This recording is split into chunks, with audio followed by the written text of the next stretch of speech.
Hey guys, घुम्ने होइन त Surkhet.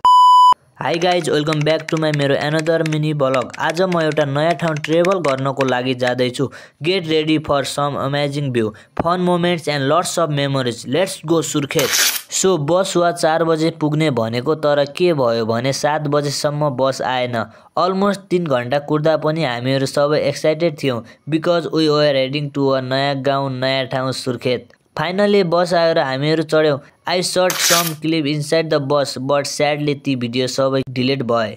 So now let's skip to the next morning. बिहान 6 बजे हामी सुर्खेतमा पुगिसकेका थियौँ। I was really sad because बाटोभरि रमाइलो गरेका भिडियो क्लिपहरू तपाईँहरूलाई देखाउन सकिनँ, तर जे भए पनि journey was fantastic. After reaching we stay in a hotel. होटेलको बाहिरको भ्यू त एकदमै राम्रो थियो। I took a few shot from the room, it's look beautiful.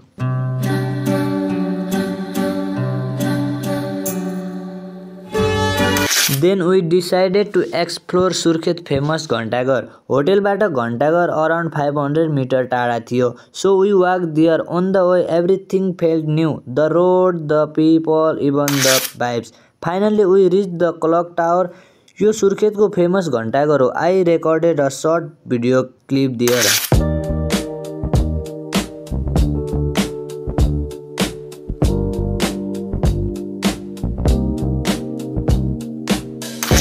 After that हामी त्यहाँबाट होटेलतिर ब्याक भयौँ।